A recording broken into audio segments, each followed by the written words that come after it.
2024 সালের জানুয়ারি থেকে অক্টোবর পর্যন্ত ইউরোপীয় ইউনিয়নের বাজারে বাংলাদেশের পোশাক রপ্তানি কমেছে 2.06%। বিজিএমইর তথ্য অনুযায়ী এই সময়ে বাংলাদেশের আয় দাঁড়িয়েছে $14.60 বিলিয়ন, যা গত বছরের একই সময়ে ছিল $14.90 বিলিয়ন।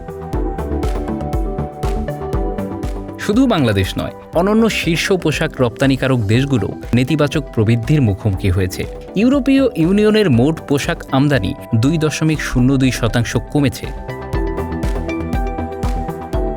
2024 সালের প্রথম 10 মাসে আমদানির পরিমাণ ছিল $68.39 বিলিয়ন, যা আগের বছর ছিল $69.80 বিলিয়ন।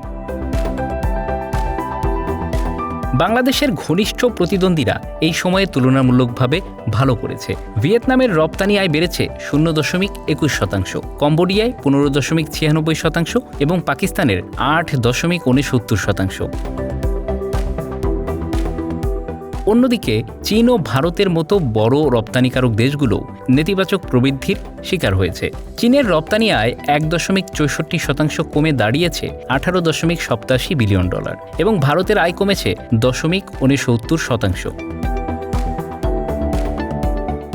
বাংলাদেশে তৈরি পোশাক রপ্তানিকারক সমিতি বিজিএমই বলছে, ইউরোপীয় বাজারে বাংলাদেশি পণ্যের চাহিদা কমে যাওয়ার কারণ বহুমুখী। মুদ্রাস্ফীতি, ক্রেতাদের ব্যয় হ্রাস এবং প্রতিযোগী দেশগুলোর উদ্ভাবনী উদ্যোগ আমাদের জন্য চ্যালেঞ্জ তৈরি করেছে। তবে আমাদের টেকসই উৎপাদন প্রক্রিয়া এবং দক্ষ মানব সম্পদ এখনও বড় শক্তি।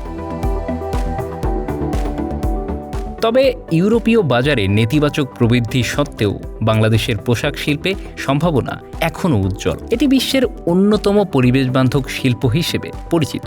দেশের গ্রিন কারখানাগুলো বৈশ্বিক ক্রেতাদের কাছে একটি বড় আকর্ষণ। বিশেষজ্ঞরা মনে করেন, ইউরোপীয় বাজারে প্রতিযোগিতায় এগিয়ে থাকতে বাংলাদেশকে ডিজাইন ও প্রযুক্তিগত উদ্ভাবনের উপর বেশি জোর দিতে হবে। একই সঙ্গে পোশাকের বহুমুখীকরণ এবং নতুন বাজার খুঁজে বের করাও অত্যন্ত জরুরি। আন্তর্জাতিক বাণিজ্য বিশ্লেষকরা বলছেন, বাংলাদেশে যদি গবেষণা ও উন্নয়নে বিনিয়োগ করে এবং নতুন ক্রেতা খুঁজে বের করতে পারে, তবে বর্তমান সংকট কাটিয়ে ওঠা সম্ভব। টেকসইতা এবং প্রতিযোগিতার জন্য নীতিগত সমন্বয় দরকার।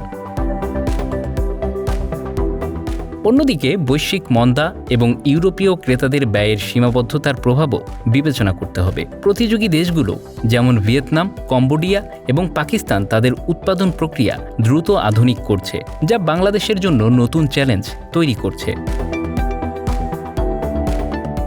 বাংলাদেশের জন্য সম্ভাবনা এখনও অবারিত। সরকার, উদ্যোক্তা এবং আন্তর্জাতিক অংশীদারদের সম্মিলিত প্রচেষ্টায় এই চ্যালেঞ্জগুলো মোকাবিলা করা সম্ভব। ভবিষ্যৎ নির্ভর করছে কিভাবে বাংলাদেশ নতুন কৌশল গ্রহণ করে এবং বৈশ্বিক বাজারে নিজের অবস্থান শক্তিশালী করে। Bangla affairs news desk.